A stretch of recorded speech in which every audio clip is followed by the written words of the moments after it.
let us bring in Lieutenant Colonel Peter Lerner. He's an IDF spokesperson, joins us now. Lieutenant Colonel Lerner, what is the latest intel indicating about the rocket strike on that hospital? Thanks, Todd. Great to be here. I would say our intelligence, our investigation, our initial high-level investigation revealed that the IDF did not conduct any strikes. We based that fact on three principles. First of all, there was no active operations by the IDF at that time. No airstrikes, no ground strikes, and no naval strikes. Second, we revealed our radars that tracked the trajectory of the rockets that were being launched out of Gaza that crossed just over the hospital, the Al-Ahli hospital. And third, we intercepted, our intelligence intercepted a call taking place between two Hamas terrorists that actually named the hospital and said that it was hit by a Palestinian Islamic Jihad rocket. So we're confident in our intelligence, in our information. We know that there was a very huge dramatic event yesterday. The images of civilians are indeed heart-wrenching and heartbreaking, but it wasn't our doing. It was a Palestinian rocket fired and hitting Palestinian people. Unfortunately, so much of the world media prematurely reported it and named the IDF and the Israeli Air Force as conducting an airstrike. It just goes to show the importance of professional media coverage, of fact-checking. You cannot let Hamas dictate the narrative, the scene, set the scene. We just can't let that happen. And this is why we're revealing all of this, sometimes even at the potential threat that we might jeopardize our assets. Lieutenant Colonel, are you worried that this hospital strike will make the situation even worse for the hostages? I think what could be even worse than being held by hostage by Hamas, this ruthless terrorist organization. Hamas knows it wasn't an Israeli strike. You all know Israel does not target hospitals. We don't do that. So Hamas knows it for a fact. We heard the conversation. We've distributed this widespread to the media. You can find it on our social media platforms as well. This conversation between two Hamas terrorists saying, "Oh no, we hit the Al-Ahli hospital." So I don't think that's the relevant question about the hostages. The hostages need to be returned.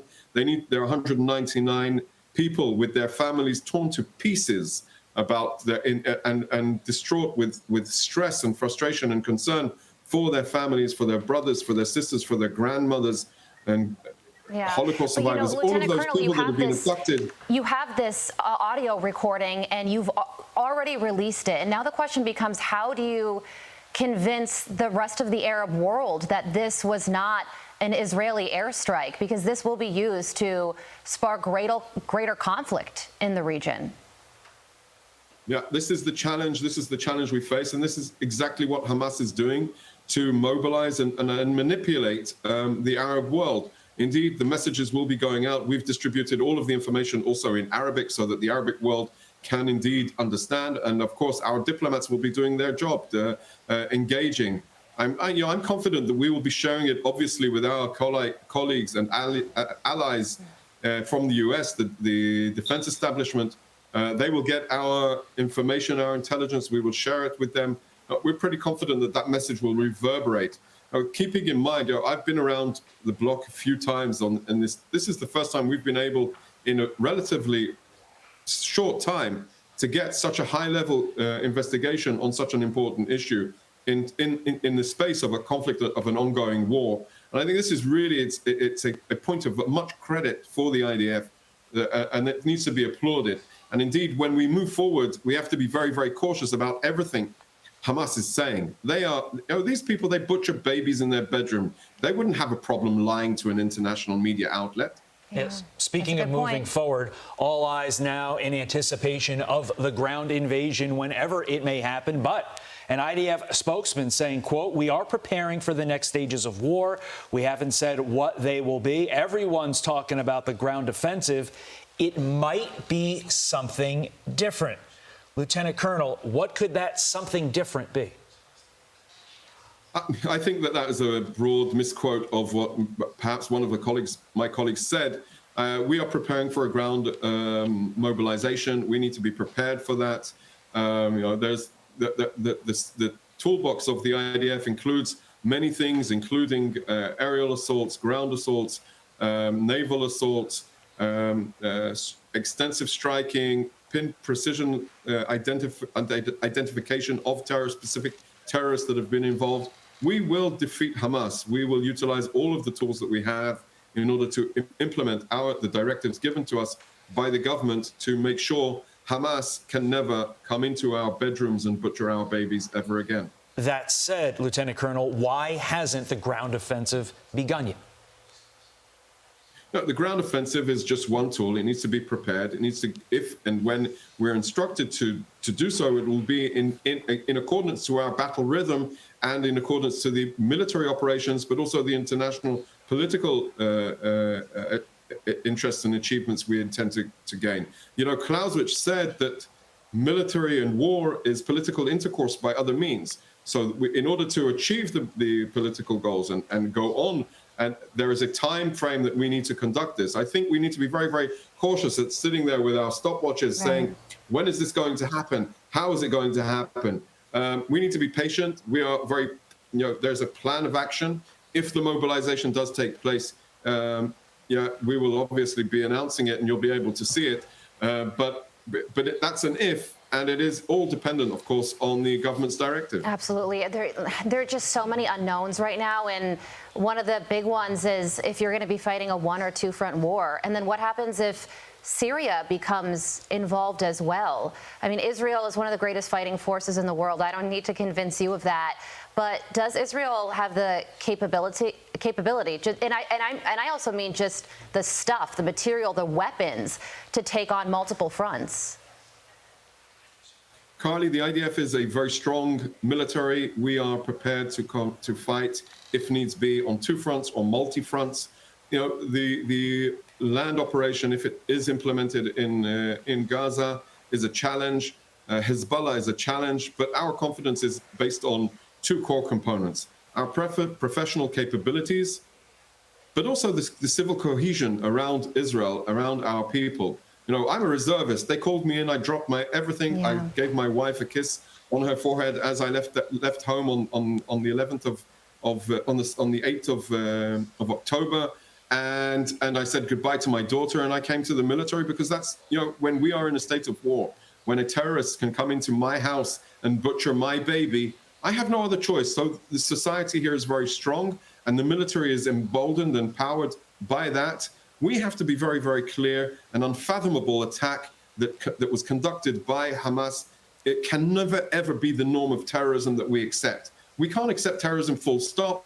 And the magnitude of this attack can never be accepted anywhere in the world. And I would say decent people know that. Decent people are standing with Israel now. As you look live at your screen right now, the presidential motorcade taking President Biden through the streets of Tel Aviv.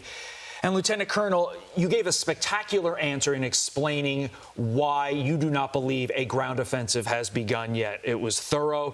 It was to the point. But there's a narrative out there as we watch these pictures of the President of the United States driving in Israel.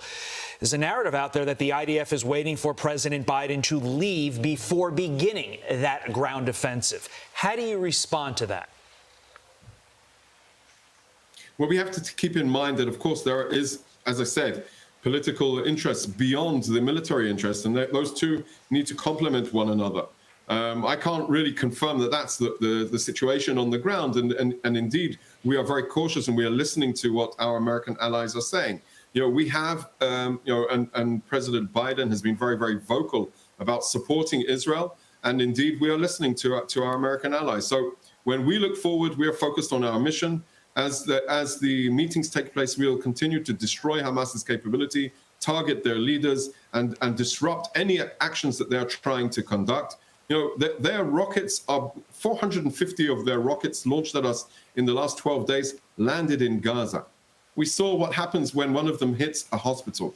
We're not doing those types of actions. We're very much focused, and while the politics and the diplomacy is happening, we are continuing our military operation.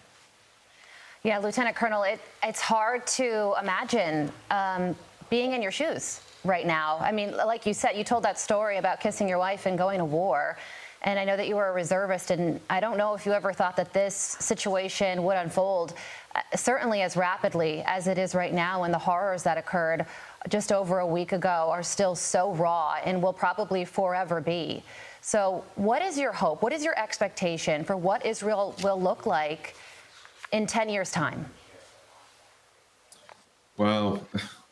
I'm not a prophet. I can say I was yesterday, I was in the Ichilov hospital, and I met survivors who had been at the music festival. And I met a soldier that had been called to operate, a special forces soldier that had been called to operate in southern Israel in the aftermath of the attack. He was wounded and shot in the neck. And what I saw is young men, young women with a passion of life. And that, I think, exemplifies Israel. That is, we are a young but old nation. We are a powerful military, a professional military that is dependent on the people of Israel.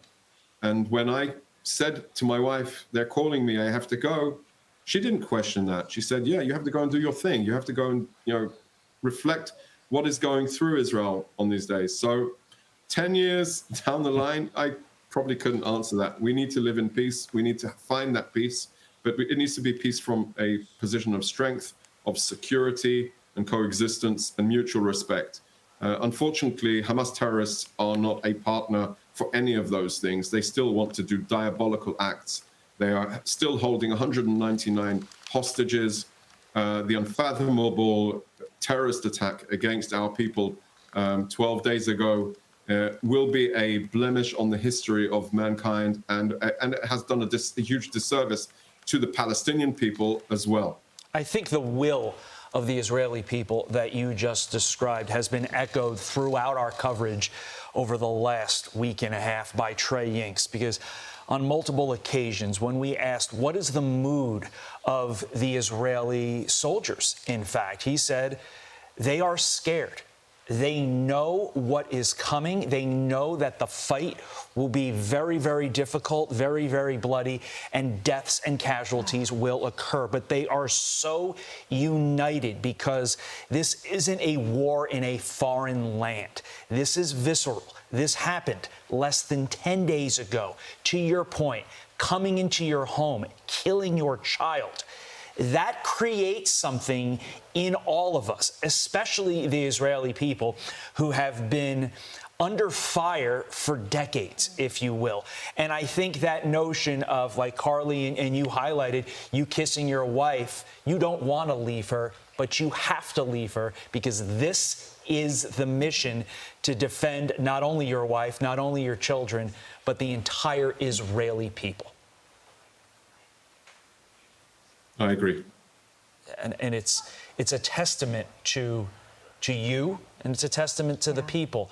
The numbers that we are seeing now, 360,000 up to 400,000 IDF soldiers ready to engage in a fight. Is that number still accurate? Is it plus or minus? What do you know? No, so it's around 300,000 people that have reported for duty.